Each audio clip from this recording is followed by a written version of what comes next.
From UFOs to ghost and psychic powers, history is riddled with unexplained events. You can turn back now and learn the stuff they don't want you to know.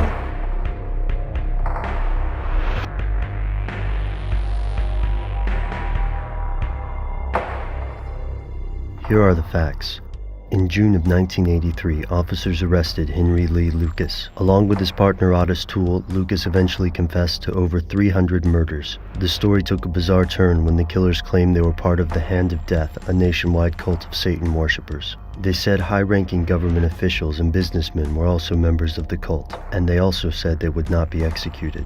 Are these the ramblings of psychopaths? Like most serial killers, Lucas and Toole were notorious exaggerators, but they weren't the only killers claiming membership in a cult. When David Berkowitz, the son of Sam, was captured, he said he was part of a cult called the 4-Pi movement, which ordered the murders. He only admitted to 2 shootings. Although some investigators believed his story, the media and courts ignored his statements. In 1979, an unknown assailant attacked Berkowitz in prison and slit his throat. After surviving the attack, he stopped talking about the cult. Could there really be a cult of serial killers? Let's look at 4-Pi.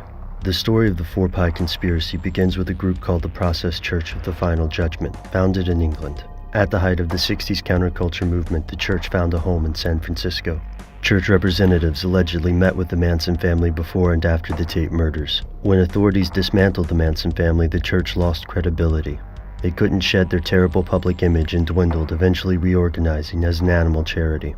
Some believe the 4-Pi movement rose from the ashes as a violent offshoot of the Process Church. But 4-Pi is an obscure rumor, an urban legend. Berkowitz and Manson refused to talk about the Process Church or 4-Pi. If this cult really does exist, then who's in charge? Why did they stop killing? Here's where it gets crazy. Some believe the murders continue. After all, thousands of people disappear each year and no one knows how many serial killers remain free.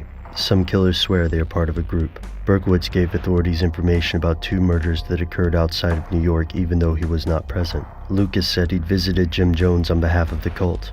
During the 1980s, America fell victim to a hysteria over alleged satanic cults running the government. Ultimately, these claims were discredited. Yet many conspiracy theorists believe it's the other way around, that leaders of these shadowy cults are part of U.S. intelligence, meaning the government controls the cults. To support this claim, theorists draw connections between brainwashing projects like c.ult and the use of criminal enterprise in Cuba and Central America. These agents allegedly use their influence to prevent any murders from coming to light until necessary, as a distraction from an unpopular war, for example. The main weakness in this conspiracy theory is that it relies heavily on the statements of people who are insane. Oddly enough, Henry Lee Lucas and Otis Toole were not executed. In Florida, Toole's sentence was commuted to life by Governor Jeb Bush. In Texas, Henry Lee Lucas received a commutation from then-Governor George W. Bush. This was the only reprieve granted under George Bush's term. To skeptics, it's a coincidence. To conspiracy theorists, it's evidence of something they don't want you to know.